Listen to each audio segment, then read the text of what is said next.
I never thought at 55 I'd become a detective in my own life. But there I was, scrolling through my husband's phone while he was in the shower, staring at a list of Uber receipts that made no sense, one after another, all pointing to the same address. I felt a chill I hadn't felt in years, the kind that tells you quietly but firmly that something is very wrong. I've lived most of my 55 years believing that life has a rhythm, a predictable pattern. You wake up, you go to work, you love, you fight, you make small, safe choices, and you survive. That's the life I had or thought I had. My name is Emma. I'm a woman who spent decades in a quiet suburban world, raising a family and building a marriage that, at least on the surface, looked solid. I worked as a freelance editor for most of my adult life, a job that allowed me flexibility and solitude, two things I quietly cherished. My friends often called me cautious. My husband Jake once called me predictably reliable. I wore those labels like a comfortable sweater, never realizing how easily they could be ripped away. Jake and I had been married for 30 years. 30 years of shared mornings, of coffee cups left on counters, of inside jokes whispered over late night TV. 30 years of knowing where each other's socks were and what flavor of ice cream we secretly preferred when the other wasn't looking. But as I sat on the edge of our bed that Thursday evening, phone in hand, staring at a string of Uber receipts I had no explanation for, the life I thought I knew felt suddenly fragile. It wasn't that I suspected Jake of anything, at least not until that moment. He's always been charming, steady, the kind of man people think will never lie. But those receipts, they were like breadcrumbs in a dark forest, and I couldn't ignore them. Each ride had the same destination, an address in the city I didn't recognize. And then there was the timing. Late at night, sometimes early in the morning, rides that made no sense with his usual routine. I should have confronted him. I should have demanded answers, but something in me hesitated. Maybe it was the way fear twists into curiosity, or maybe it was the quiet thrill of stepping outside my comfortable life for the first time in decades. I decided to follow the trail instead. Not because I trusted my instincts fully, but because I needed to know. That's how I found myself walking through streets I hadn't bothered to explore in years, my phone clutched tightly, my heart a drum in my chest. I remembered the city when I was younger, bustling, raw, alive in ways my suburban life never was. Now in the dark, it felt like a living puzzle, each neon sign and honking cab a piece I had to understand. I've always been someone who notices details. Skill I honed editing manuscripts for a living, catching what others missed, reading between the lines, seeing patterns where no one else does. That skill, which once only mattered for correcting commas and plot holes, suddenly felt vital. I traced Jake's path ride by ride, noting the streets, the times, the faces I glimpsed in passing. Something about it was exhilarating, terrifying, and addictive. As I moved deeper into this investigation, I realized this was not just about the Uber rides.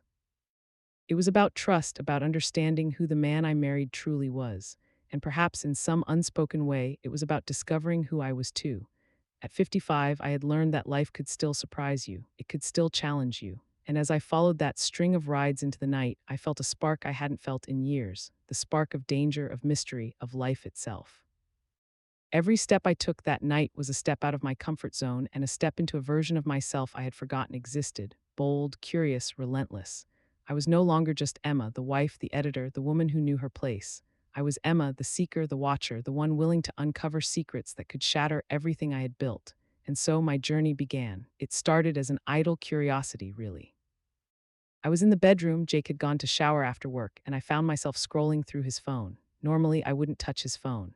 We built a marriage on trust, on a quiet understanding that some boundaries shouldn't be crossed, but something made me look. Maybe it was a hunch, maybe it was the nagging feeling that something had changed in him, subtle enough to avoid words, but loud enough to prick my intuition. The first receipt was innocuous, almost dismissible, a ride to a restaurant downtown. I remember tilting my head thinking, maybe he just had dinner with a colleague.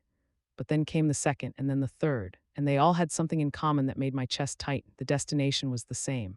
A single address in the city, one I didn't recognize and had never heard him mention. I tapped the address into Google Maps. It was in an older part of town, the kind of streets that curve unexpectedly, where streetlights flicker and shadows linger in doorways. It wasn't a restaurant, it wasn't an office, it was just a building. A plain, unremarkable building that in daylight might not have seemed sinister at all. But in the quiet glow of my bedroom lamp on my husband's phone screen, it felt like a trapdoor opening beneath my feet. I stared at the screen for what felt like hours, though in reality it was probably only minutes. The receipts were scattered over weeks, sometimes months. Late night rides, early morning departures, even a Sunday afternoon that didn't align with any of his usual activities. Each one was a small pulse of unease in my chest. My mind raced with possibilities. Was it a secret lover? Was it something darker? A criminal enterprise? I hated myself a little for imagining the worst, but fear has a way of sharpening your imagination. I didn't call him. I didn't confront him. Not yet. There's a particular power in watching someone from the shadows, in letting the questions grow until you can't stand it any longer. That night, lying awake, I made my decision. I would follow him, not confront him, not accuse, just follow, see where the trail led and what truths might lie at the end of it. I knew the risks, I knew it could backfire, but something deep inside me, the part of me that had been quietly dormant for years, whispered, "This is your chance, don't ignore it." And I couldn't. I couldn't let the curiosity go, couldn't let the fear remain unanswered. The next day, I prepared myself carefully. I dressed in something inconspicuous, practical jeans, a hoodie, sneakers. No one would notice me in a crowd. I brought my small purse, packed lightly, carried only what I might need. I reminded myself that discretion was key. I had spent my life blending into the background. Now that skill would serve me. Following him wasn't easy. I had to rely on subtlety, on patience. Each time he left for a ride, I waited, watching from across the street or around a corner. I memorized the cars he got into, the routes he took. It was almost exhilarating, like stepping into a role I had never known I could play. And yet there was annoying anxiety at the edge of my mind. What if I was wrong? What if there was a perfectly innocent explanation? But even as I questioned myself, I knew I couldn't stop. And then there were the details. The receipts didn't tell me everything, but they gave me breadcrumbs. The time stamps, the destinations, the way he sometimes left his phone at home, making the pattern incomplete. I began mapping it all, noting the days and times, the gaps, the anomalies. Patterns emerged, strange and deliberate. I realized that someone had been careful, deliberately careful, in keeping these journeys hidden, even from a wife who thought she knew everything. It became a kind of game, though a dangerous one. A dance between what I knew and what I didn't, between the life I had built and the secrets that might unravel it. Every time I followed a ride, my pulse quickened. I became acutely aware of my surroundings, the way people moved on the streets, the flicker of headlights in dark alleys, the quiet rhythm of the city at night. The mundane details suddenly carried weight, each one could be a clue or a trap. And then came the moment that changed everything. A ride late one night, just past 10. Jake left the house quietly, as if he didn't want to be noticed. I followed at a distance, heart hammering, muscles tense. The city felt alive in a way I hadn't remembered: darkened streets, neon signs reflecting off wet asphalt, a fog rolling in from the river. I could see him get out of the car, glance around, and enter the building. I waited, my mind spinning. Who was he meeting? What was inside? I stood there, hidden in shadow, feeling something I hadn't felt in decades: raw, unfiltered curiosity mixed with fear and anticipation. The quiet life I had known, the careful, predictable days, they all seemed distant now. There was a new rhythm I was stepping into, a rhythm of secrets, of pursuit, of discovery. I knew then that this investigation would change me, that the life I thought I had, the life I had meticulously curated, would never feel the same again. And yet, I couldn't stop. I had to see it through, no matter the cost, no matter the danger. I was no longer just Emma, the wife. I was Emma, the seeker, and my journey was only beginning. The first time I followed Jake into the city, I realized just how much I had underestimated both him and myself. The streets were alive with the usual chaos: honking cars, late-night pedestrians, the soft hum of neon signs flickering above closed shops. But beneath it all, there was an undercurrent I had never noticed before, a rhythm to the city that seemed to sync with my own heartbeat, fast and anxious but alert. I parked a few blocks away from the address on the Uber receipt and walked the rest of the way, careful to stay in the shadows. I wanted to remain invisible, to observe without being seen. Every step I took was deliberate. I noted the people on the sidewalks, the small details that might hint at what kind of place I was approaching. The building itself was ordinary enough: brick, slightly worn, no distinguishing signs, just a nondescript door that could easily be ignored. And yet it radiated secrecy. It called to me in a way I couldn't explain. For days, I followed Jake's pattern. Each ride became a ritual, a carefully choreographed game. He never noticed me, or at least, if he did, he never gave any sign. I observed his behavior, the way he scanned the street before entering the car, the small hesitation before getting out, the furtive glances behind him. It was subtle, almost imperceptible, but I noticed. I always noticed. The first clue came unexpectedly. One night, as I crouched behind a low wall across the street from the building, I saw Jake hand a small envelope to a man in a long coat. The exchange was quiet, almost casual, but my stomach clenched. The man disappeared into the building while Jake lingered on the sidewalk, pretending to tie his shoe before returning to his car. My mind raced. What was in that envelope? Money? Papers? Something else entirely? I wanted to confront him then, demand answers, but another voice, older, wiser, stronger, whispered in my mind, "Wait, watch, learn." Patience had always been one of my strengths, and now it became my shield. I made careful notes, memorized the sequence of events, and slowly began mapping out the interactions. The following night, I went further. I parked a block away and walked closer to the building, pretending to be absorbed in my phone. I watched a young woman exit, clutching a folder to her chest, glance around nervously, then disappear into a nearby alley. There was a rhythm to it all, a pattern that suggested more than coincidence. Jake wasn't just visiting a building, he was part of something organized, something clandestine. Each night I returned, I learned more. I began noticing details that had previously escaped me.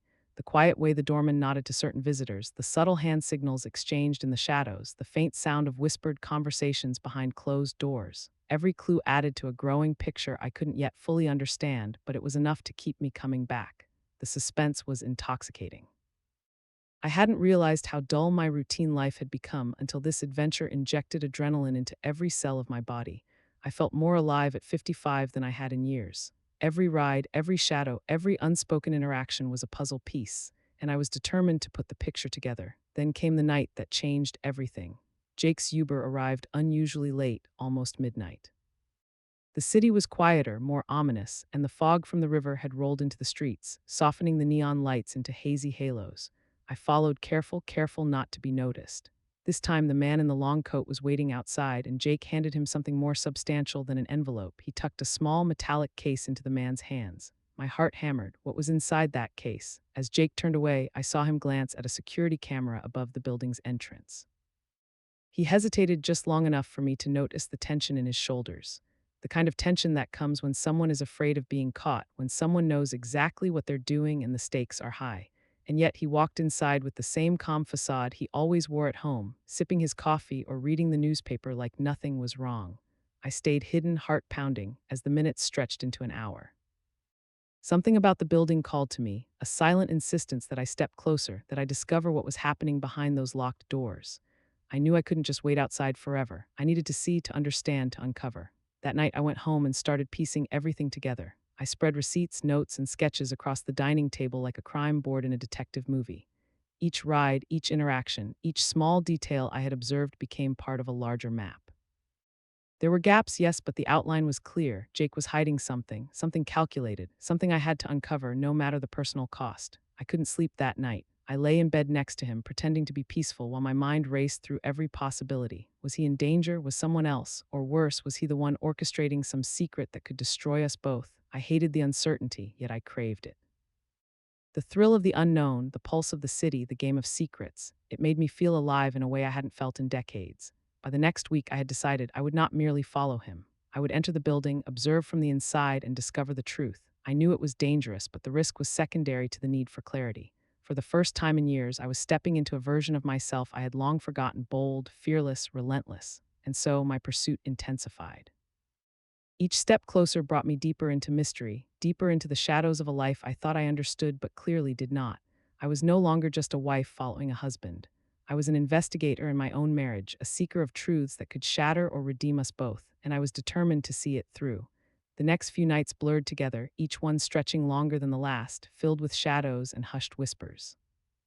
I had decided it was no longer enough to simply follow Jake from a distance.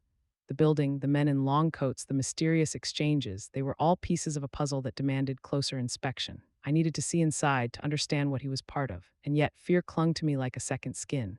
I was 55, not some reckless 20-year-old chasing thrills, but something in me, something I didn't even recognize, urged me forward. The night I finally decided to enter the building, I prepared meticulously. I dressed in black, hood up, face partially obscured, and brought only a small flashlight, my phone, and a notebook. I wanted to be invisible, a ghost in the night. I parked several blocks away, took a deep breath, and began my careful approach. Every step toward the building felt like stepping into a new world, one that existed parallel to the suburban life I had known for decades. I lingered near the entrance, pretending to adjust my coat, pretending to check my phone, all the while observing the comings and goings. A man with a briefcase slipped inside, nodded to someone unseen, and vanished into the building. I noticed another figure, tall, lean, moving with practiced stealth. And then, unexpectedly, I locked eyes with a security camera. My breath caught. For a split second, I considered turning back, but curiosity overpowered fear. I stepped inside.